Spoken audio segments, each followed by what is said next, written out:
Hi everybody, I'm coming to you from Grange Park in Toronto. I'm on my way to my next movie at the Scotiabank theaters, which are at Queen and John. So I'm halfway between Dundas and Yonge and there. So I thought I would stop because I've got a little bit of time between films and just give you my review of Bwakaw, which I just came from seeing. I guess I must be having a pretty lucky festival because I have yet to see a really bad film. This has only been my 6th, and I've got 11 to go. But so far there's only been one dud, which I told you about the other day, Every Day, the Michael Winterbottom film. But anyway, this movie was very, very beautiful, sweet little film. It was about an older man in his, I would say probably 70s, maybe even close to 80. Kind of, a grumpy guy, lives alone in this kind of a shack with all these cardboard boxes just piled up.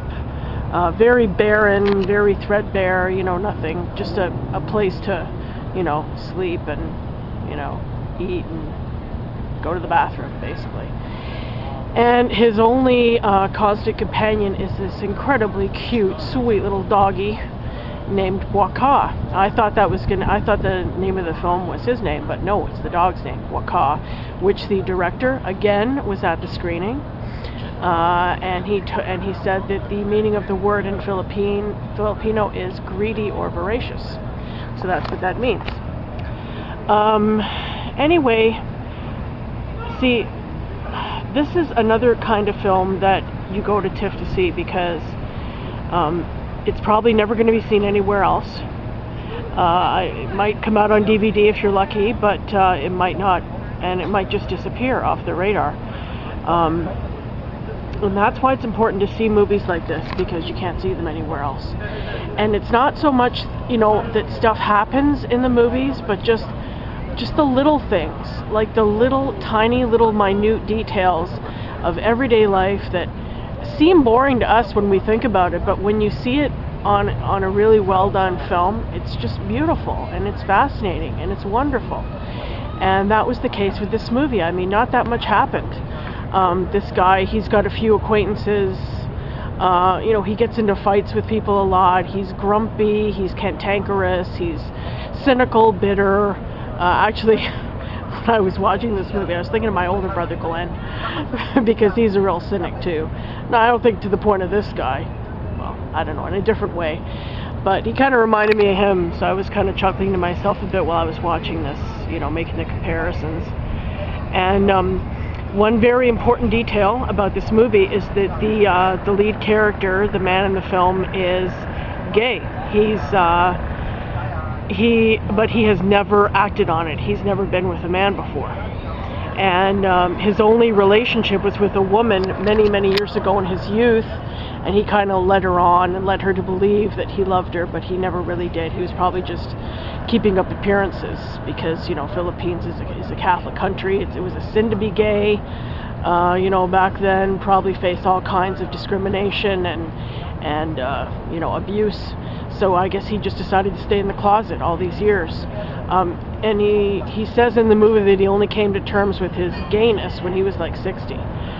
So all these years he's lived alone, and his only companion is this little dog who goes everywhere with him, to work, for a walk, just down the street, I mean, he's just always with him, this little dog.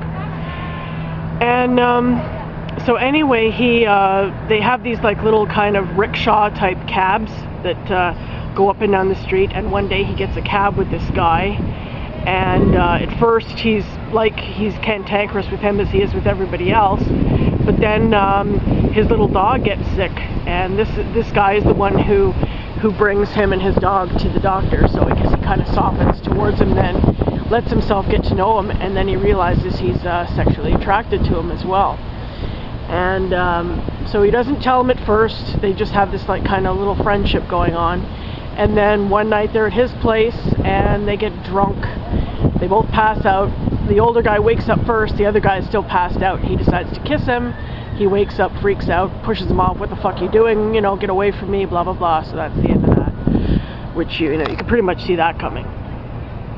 But, anyway, you know, the dog, what could so easily have turned into like melodrama in somebody else's hands, or in like, you know, U.S. hands, where, you know, Americans tend to, I don't want to diss, you know, Americans, okay, but they have a tendency to be pretty sappy, you know, at times in their movies, and this movie could so easily have been sappy, because the little dog ends up, he finds out the dog has cancer, only has a few days to live. And I mean, in the hands of, in an American film, it would have been like, you know, it would have been less, what's the word? Less effective? I don't know, that's the only thing I can think of right now. But I mean, here, you know, he just spends the last few days with his dog, and you know, puts a blanket over her. Oh yeah, one other detail I forgot to mention. I'm sorry, I'm all over the place here. Is his mother had this like giant statue of Christ made, and it lies on his bed. And in the very opening scene of the film, like, you see the bed, and you see on one half of the bed there's like, it looks like a body covered by a blanket, and then just like the bare half of the bed. But then it turns out that he's got this statue on the bed lying under this blanket, and this woman who's his neighbor wants to come and pray over the statue because her grandchild is ill, and she believes that it's miraculous and it will heal her grandchild. So you know, he finally allows her to pray over it. And then in one scene, when his dog is dying, the little dog is on the bed, and he takes the blanket from the statue and puts it over the dog, I guess hoping that it will heal her. And it doesn't.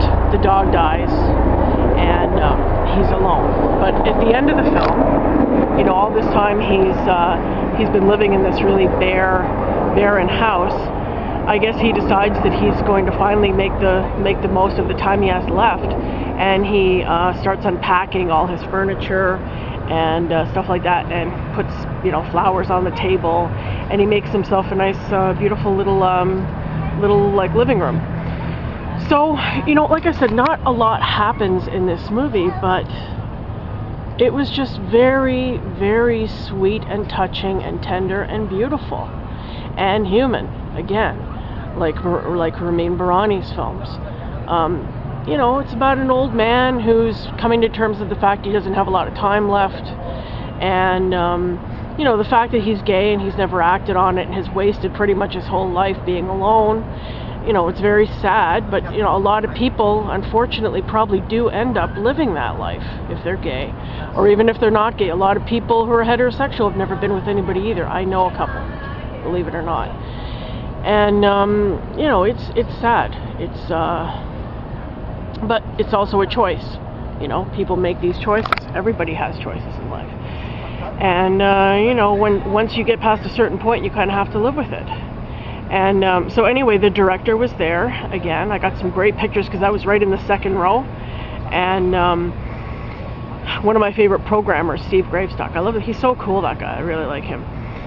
He introduced him, and so anyway, apparently the lead actor in this movie is the Clint Eastwood of the Philippines. He's a huge star. He's like this soap opera star in the Philippines. And the director said they made this movie in 10 days. Pretty amazing. Nobody asked what the budget was. It couldn't have been that much because it was a very simple film, but even for simple films these days, probably you're talking, you know, $1 or $2 million for this little film. And it was just really sweet, beautiful little film. I enjoyed it. Definitely thumbs up. I don't know if you guys will ever get the chance to see it, because I doubt very much it will ever be released in the theaters. Like I said, hopefully you might see it on DVD. But you know, this is a man and his dog story that's a little bit different. You know, a little quieter than usual. Not any sappy melodrama. Just everyday, normal human life. And it was really, really nice. I enjoyed it very much. So anyway, I am on my way to Here Comes the Devil. I am looking so fucking forward to this movie. It sounded so great in the program book. Sounds really scary, really creepy. And another one of my favorite programmers, the guy who does Midnight Madness, Colin Geddes, he's been doing the Vanguard program this year at Tiff, and I think he's the one who programmed this, so you know it's going to be good. And I'm looking forward to it, so I will do my review of that also and let you know how it was. Okay, toodles.